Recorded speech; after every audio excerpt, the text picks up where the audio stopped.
नमस्कार, मैं हूं अमित तिवारी और आप देख रहे हैं सत्ता, साजिश और खून। और इस प्रोग्राम में हम झांक रहे हैं पूर्व रेल मंत्री ललित नारायण मिश्रा की हत्या के अंधे कुएं में। पिछले हफ्ते हमने आपको छोड़ा था इस हत्याकांड के एक मोड़ पर, एक ट्विस्ट और एक नाम के साथ। वो नाम था आनंद मार्गी। कौन है ये आनंद मार्गी और क्या है ललित बाबू की हत्या की आगे की कहानी, जानेंगे। पर उससे पहले एक नजर सत्ता, साजिश और खून के पिछले एपिसोड्स पर। पिछले एपिसोड में हमने देखा ललित नारायण मिश्रा की हत्या का केस सीबीआई को सौंपा गया और बिहार सीआईडी को उनका सहयोग करने के लिए कहा गया। शुरुआती जांच में यह पता चला कि इस हत्याकांड को अंजाम देने के लिए 3 हैंड ग्रेनेड्स का इस्तेमाल किया गया था। 3 फरवरी 1975 को पहली गिरफ्तारी अरुण कुमार मिश्रा के नाम के व्यक्ति की हुई। अरुण कुमार मिश्रा की निशानदेही पर जल्द एक और गिरफ्तारी की गई। गिरफ्तार किए गए व्यक्ति का नाम था अरुण कुमार ठाकुर। अरुण कुमार ठाकुर ने पुलिस को बयान दिया कि इस काम को करने के लिए अरुण कुमार मिश्रा ने उससे कहा था और यह भी कहा था कि इस काम के लिए कोई बॉस झा पैसे देंगे। बाद में पता चला कि ये और कोई नहीं बल्कि कांग्रेस नेता रामविलास झा हैं। उसने ये भी बताया कि इस काम के लिए उन्होंने एक और साथी शिव शर्मा को भी साथ लिया था। 2 जनवरी 1975 को तीनों 3 हैंड ग्रेनेड्स के साथ समस्तीपुर रेलवे स्टेशन पहुंचे और ललित बाबू के भाषण के बाद 2 ब्लास्ट किए और वहां से भाग निकले। शक की सुई राजनीतिक गलियारों की ओर इशारा करने लगी। उनके परिवार वालों को भी शक होने लगा था कि इसके पीछे कोई बड़ा नाम है। अरुण कुमार मिश्रा और अरुण कुमार ठाकुर के बयान से कई अनसुलझी गुत्थियां खुल रही थीं कि अचानक इस केस में एक नया ट्विस्ट, एक नया नाम आया, आनंद मार्गियों का। सीबीआई ने कुछ गिरफ्तारियां की। अब आगे। पिछले एपिसोड में हमें ऐसा लग रहा था कि ललित बाबू की हत्या का मकसद और मास्टरमाइंड दोनों का पता चल जाएगा, पर सीबीआई की गिरफ्तारी ने इस पूरे हत्याकांड का रुख पलट कर रख दिया, जिससे बिहार सीआईडी भी सकते में थी। आइए जानते हैं अरुण कुमार ठाकुर और अरुण कुमार मिश्र की कहानी के बाद ये दूसरी कहानी क्या थी। मई 1975 को सीबीआई ने एक गिरफ्तारी की। दरभंगा के पीडब्ल्यूडी दफ्तर के एक बर्खास्त क्लर्क, नाम मदन मोहन श्रीवास्तव उर्फ विश्वेश्वरानंद। विश्वेश्वरानंद को गिरफ्तार करने के बाद उसे वायदा मुक्त गवाह बनाकर उसके इकबालिया बयान के आधार पर कुछ और गिरफ्तारियां संतोषानंद, सुधेवानंद, रंजन द्विवेदी और विक्रम नाम के आनंद मार्गियों की हुई। बाद में विक्रम ने भी विश्वेश्वरानंद की तरह ही मैजिस्ट्रेट के सामने बयान दिया। उसके मुताबिक ललित बाबू की सभा के लिए रंजन द्विवेदी ने पास मुहैया कराए थे। उसने बताया कि संतोषानंद, सुधेवानंद और विक्रम एक हैंड ग्रेनेड लेकर ललित बाबू के कार्यक्रम में पहुंचे और जैसे ही ललित बाबू भाषण खत्म करने के बाद मुड़े, सुधेवानंद ने बम फेंक दिया। धमाके के बाद तीनों भाग निकले। उसी दौरान विक्रम ने अपना ग्रेनेड मीटर गेज लाइन पर फेंक दिया। सीबीआई का दावा था कि सुधेवानंद के फेंके बम से ललित बाबू, एमएलसी सूरज नारायण झा और रेलवे क्लर्क रामकिशोर सिंह की मौत हुई। इस मामले में आनंद मार्गी संतोषानंद को 17 जून 1975 को गिरफ्तार किया गया। कि राजनीतिक मामला था और एक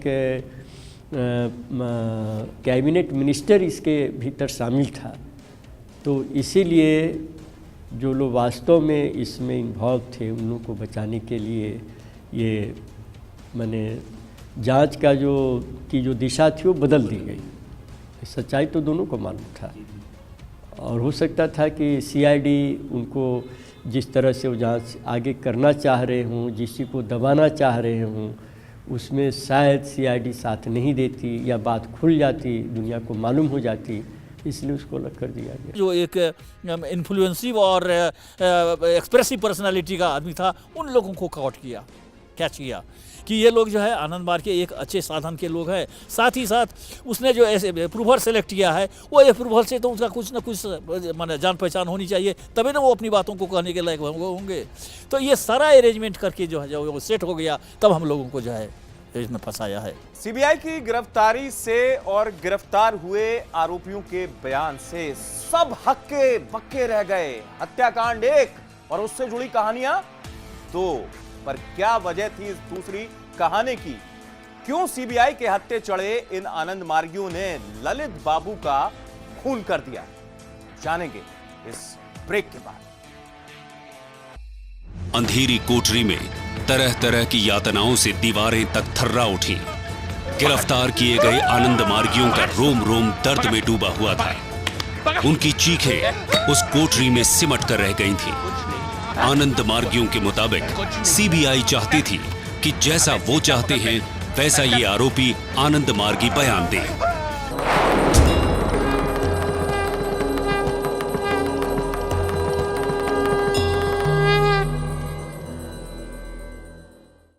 ब्रेक के बाद आपका बहुत स्वागत है। तो आखिर कौन है ये आनंद मार्गी और क्या वजह थी कि उन्होंने ललित बाबू का खून कर दिया, और क्या कह रही थी सीबीआई? सीबीआई का दावा था कि आनंद मार्गियों ने ललित बाबू की हत्या कर उनसे और कांग्रेस से अपना बदला लिया है। अपने मुखिया आनंद मूर्ति की गिरफ्तारी का बदला। आनंद मूर्ति एक सामाजिक आध्यात्मिक संस्था आनंद मार्ग के संस्थापक थे। आनंद मूर्ति को अपने ही 2 शिष्यों की हत्या करने के आरोप में गिरफ्तार किया गया था, पर आनंद मार्गी इन आरोपों को नहीं मानते थे। उनका कहना था कि आनंद मूर्ति को सरकार ने झूठे आरोपों में फंसाया है, क्योंकि उन्होंने सरकार की नीतियों के खिलाफ नैतिक आंदोलन खड़ा कर दिया था, जिस आंदोलन की वजह से आनंद मार्गी पूरे देश में, खासकर बंगाल और दिल्ली में फैलते जा रहे थे। लगातार आंदोलन करना, जुलूस निकालना और अनशन इनकी दिनचर्या में शामिल हो गया था, जिससे कांग्रेस सरकार को खतरा महसूस होने लगा था। आनंद मार्गियों ने आनंद मूर्ति की रिहाई के लिए सुप्रीम कोर्ट तक गुहार लगाई थी, लेकिन उनकी अपील नकार दी गई थी। आनंद मार्ग का हिस्ट्री आप दिखाइए कि कहाँ किसी थाना में आग लगाया है, किसी दरोगा और पुलिस ऑफिसर पर अटैक किया है, किसी पब्लिक को अटैक करके मारा है। कोई हिस्ट्री आनंद मार्ग का है? हम लोगों का फैमिली लाइफ तो रहा है, परिवार के कहीं से तो पैदा लिए हैं। हम लोग के वहाँ लाइफ का हिस्ट्री उठा करके देखिए कि ये लोग कोई झगड़ालू थे, कि कहीं का पुलिस केस है, कि कहीं कुछ है। हम लोग तो एक अच्छे जीवन जीने के लिए बेहतरीन डिवाइन रास्ता चुना। हम लोगों ने कभी भी कहीं कोई ऐसा रिकॉर्ड नहीं है कि गैर वैधानिक कोई काम किया। हम लोगों ने प्रदर्शन किया, जुलूस निकाले, अनशन किया, यहाँ तक कि आत्मदाह तक किए हम लोगों ने, कि जिससे सरकार के भीतर एक भावना जगे, संवेदना जगे कि न्याय करे, एक धर्म गुरु के ऊपर अत्याचार नहीं हो। लेकिन हम लोगों ने कोई कभी न तो खुलेआम कहा कभी और न उस तरह से किया। जो भी काम था हम लोगों ने लोकतांत्रिक तरीके से, संवैधानिक कानूनी तरीके से हमने किया, और इसके लिए हम लोग कोर्ट में गए, सुप्रीम कोर्ट तक गए। लड़ाई हमारी जारी रही, लेकिन एक संवैधानिक तरीके से। ललित बाबू की हत्या की छानबीन कर रही सीबीआई ने यह भी दावा किया था कि आनंद मार्गी उस वक्त बिहार के मुख्यमंत्री अब्दुल गफूर और ललित बाबू को भी कसूरवार मानते थे। पर आनंद मार्गियों का कहना कुछ और है। उनके मुताबिक सीबीआई ने आनंद मार्गियों पर उनके पक्ष में बयान दिलवाने के लिए 3rd डिग्री का प्रयोग किया था। अंधेरी कोठरी में तरह तरह की यातनाओं से दीवारें तक थर्रा उठी। गिरफ्तार किए गए आनंद मार्गियों का रोम रोम दर्द में डूबा हुआ था। उनकी चीखें उस कोठरी में सिमट कर रह गई थीं। आनंद मार्गियों के मुताबिक सीबीआई चाहती थी कि जैसा वो चाहते हैं वैसा ये आरोपी आनंद मार्गी बयान दे। उन्हें सीबीआई की बात मानने का भारी दबाव था। उन्हें तरह तरह के प्रलोभन भी दिए गए। हाथ पैर बांध करके पिटाई करते थे और स्लीपलेस इंट्रोगेशन के सोने नहीं देते थे। आंख बंद हो तो राइफल के बट से मारते थे। जली हुई सिगरेट से वो छुआते थे जिससे कि कष्ट हो। और हमेशा दोनों हाथों में हथकड़ी, पैर में बेड़ी, और कहते थे कि हमारी बात मान लो तो तुमको छोड़ भी देंगे, ये कष्ट भी नहीं होगा, और जो चाहोगे, धन चाहिए, नौकरी चाहिए, व्यापार चाहिए, जो भी चाहिए वो तुमको प्राप्त हो जाएगा। अनटॉलरेबल, अनबियरेबल जो है एक हिस्ट्री ऑफ टॉर्चर है। 5 आदमी, 2 आदमी दोनों पैर होल्ड किए हुआ है, एक आदमी मुंह पर बूट रखे हुआ है, और 2 आदमी 2 रोल से जो है तलवा पर बीटिंग कर रहा है, और तब तक बीटिंग करता रहता है जब तक हम यह न कह दे कि हमें सब कुछ बता देता। ऐसा करते करते 4 रोज में हमारा 6 फीट पैर का तलवा ऊंचा मोटा कर दिया। मैं बच्चे के जैसे 30-35 साल का, 40 साल का आदमी बच्चे के जैसे गुड़ा करके 15 दिन तक मैं पैर पर खड़ा नहीं सका। ये हमारा टॉर्चर रहा। आनंद मार्गियों का ये भी कहना है कि विक्रम ने दबाव में आकर ही बयान दिया था, और टॉप लेवल के पॉलिटिशियन को बचाने के लिए आनंद मार्गियों को फंसाया गया है। और विक्रम ने खुद जेल में उसका टेप रिकॉर्डेड स्टेटमेंट है जिसमें उसने कहा है कि हमें सीबीआई ने प्रताड़ित किया, सीबीआई ने टॉर्चर किया और हमसे जबरदस्ती स्टेटमेंट दिलवाया। इस मामले में रंजन द्विवेदी को भी आरोपी बनाया गया है। इनका कहना है कि वे आनंद मार्गियों के वकील थे और उनका केस लड़ा करते थे, और शायद यही वजह थी कि उन्हें भी सीबीआई ने इस केस में फंसा दिया। मैं आनंद मार्ग के केसेस किया करता था, आनंद मूर्ति जी के केसेस किया करता था। मैं उस समय आनंद मार्गी भी नहीं था।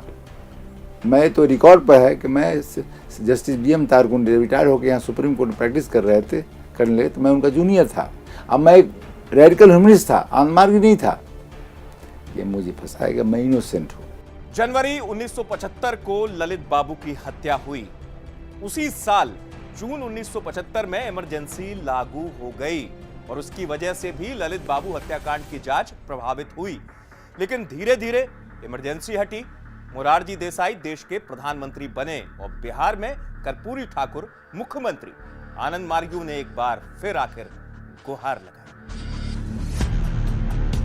इमरजेंसी हटने के बाद मुख्यमंत्री कर्पूरी ठाकुर को भी सीबीआई जांच पर संदेह हुआ, जिसके बाद उन्होंने जाने माने वकील VM तारकुंडे से ललित बाबू हत्याकांड मामले में जांच करने को कहा।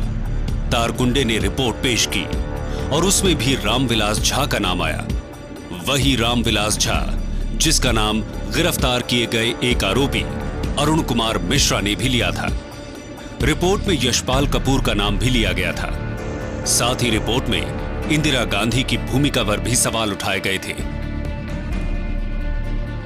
रिपोर्ट में यह भी दर्ज है कि उस वक्त इंदिरा गांधी इस केस के हर पहलू की व्यक्तिगत तौर पर जानकारी हासिल किया करती थी। इस तरह से एक प्रधानमंत्री का किसी केस में रुचि दिखाना अपने आप में कई सवाल खड़े करता है। तो कर्पूरी ठाकुर ने देखा कि यह एक राजनीतिक केस है और आनंद मार्गी निर्दोष है, सच्चाई सरकार के सामने आनी चाहिए। तो उन्होंने श्री VM तारकुंडे जो सुप्रीम कोर्ट के सीनियर एडवोकेट थे और People's Union for Civil Liberties के हेड भी थे, बहुत अच्छे वकील थे, निष्पक्ष वकील थे, माने हुए वकील थे। तो उनको कहा कि आप इसके बारे में जांच करके ये बताइए क्या आनंद मार्गियों ने ये कांड किया है या किसी और का इसमें हाथ हो सकता है। तो उन्होंने पूरा विस्तार से रिपोर्ट दिया कि आनंद मार्गी निर्दोष है और कुछ और लोगों का इसमें हाथ है, जिस पर फिर से छानबीन की जानी चाहिए। बिहार CID के बाद तारकुंडे रिपोर्ट ने भी तत्कालीन सरकार के कुछ बड़े लोगों पर सवाल उठाए। पर आनंद मार्गियों की गिरफ्तारी और इन सब के बीच ललित बाबू के परिवार वालों का क्या रुख था, जानेंगे एक ब्रेक के बाद। ललित नारायण मिश्र के भाई डॉक्टर जगन्नाथ मिश्र के कुछ समय बाद बिहार के मुख्यमंत्री बन जाने पर भी कई लोगों ने सवाल उठाए। कुछ लोगों का कहना था कि जगन्नाथ मिश्र ने कुर्सी की खातिर भाई की हत्याकांड की जांच में सहयोग नहीं किया। वहीं कांग्रेस से समर्थन रखने वाले लोगों का तर्क था कि परिवार से सहानुभूति जताते हुए उन्हें मुख्यमंत्री का पद सौंपा गया है।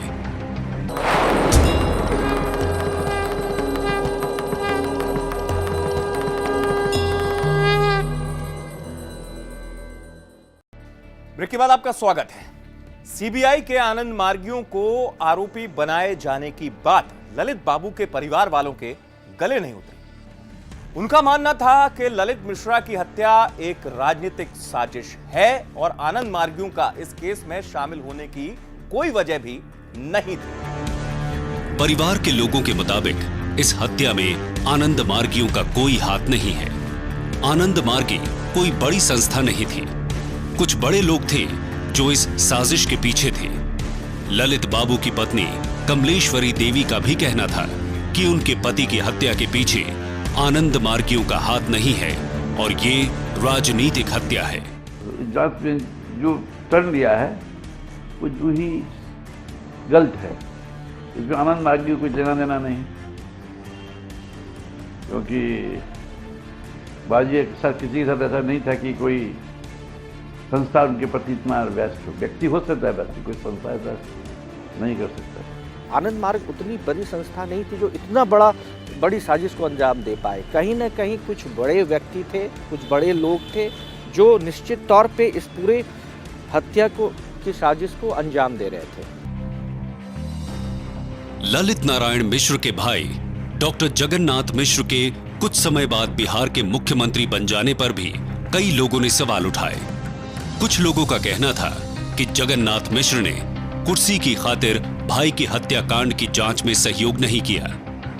वहीं कांग्रेस से समर्थन रखने वाले लोगों का तर्क था कि परिवार से सहानुभूति जताते हुए उन्हें मुख्यमंत्री का पद सौंपा गया है। जगन्नाथ मिश्र को उनकी हत्या के बाद जब मुख्यमंत्री बनाया गया तो उस सवाल पर भी ललित बाबू की पत्नी बहुत नाराज थी, क्यों बनाया गया, क्षतिपूर्ति के लिए बना दिया गया। सीआईडी मामले की तह तक जाने की पूरी कोशिश कर रही थी, लेकिन उनकी यह मेहनत रंग लाती इससे पहले सुप्रीम कोर्ट में एक अपील कर दी गई। ललित बाबू के हत्या के केस को दिल्ली में चलाए जाने की सिफारिश की गई और यह सिफारिश सीबीआई ने की। उनकी दलील थी कि बिहार सीआईडी इस मामले में दखल दे रही है।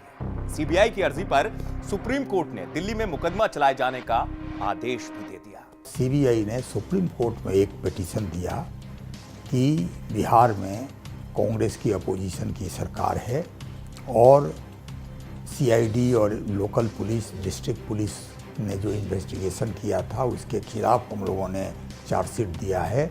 इसलिए राज्य सरकार और सीआईडी के चीफ और उस समय के एसपी ये लोग सही इन्वेस्टिगेशन नहीं, सही ट्रायल नहीं होने देंगे बिहार में, तो इसलिए इसका ट्रांसफ़र किया जाए दिल्ली, केस को का ट्रायल ट्रांसफ़र किया जाए। सवाल उठते हैं कि क्यों विश्वेश्वर आनंद उर्फ मदन मोहन श्रीवास्तव को 4 अगस्त 1968 को दरभंगा के पीडब्ल्यूडी दफ्तर में क्लर्क के पद से बर्खास्त किया गया, लेकिन बाद में क्यों 13 मई 1975 को अचानक उन्हें दोबारा नौकरी पर रख लिया गया।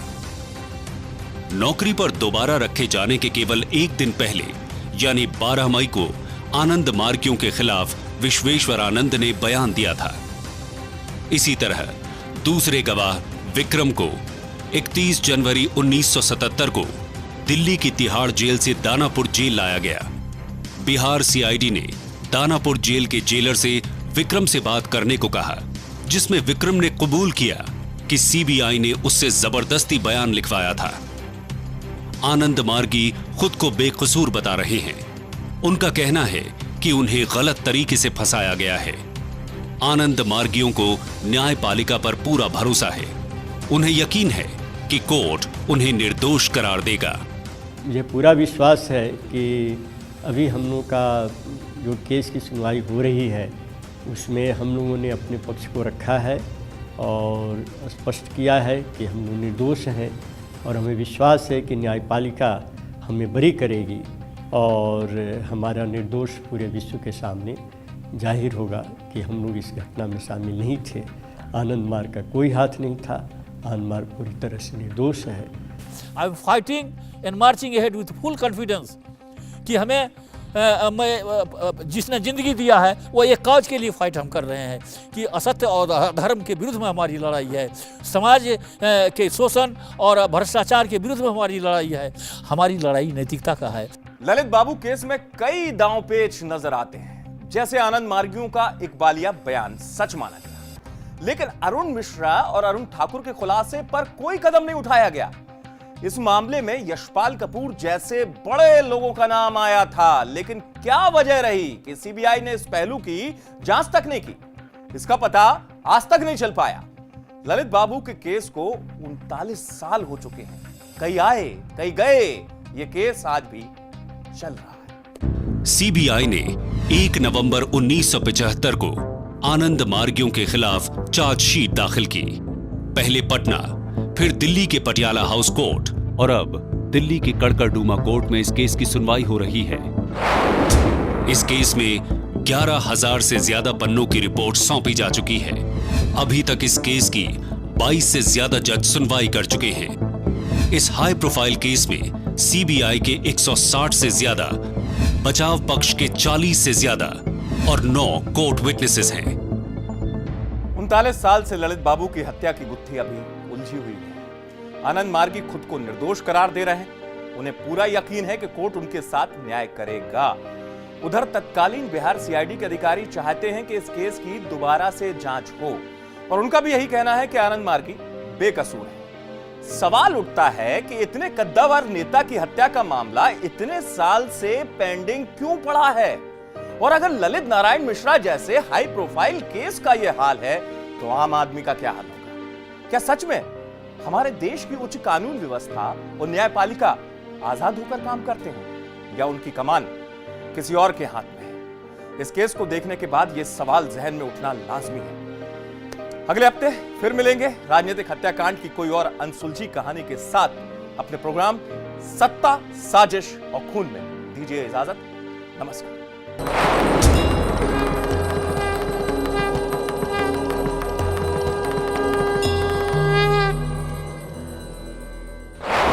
अगले हफ्ते, तारीख 10 जनवरी 1966।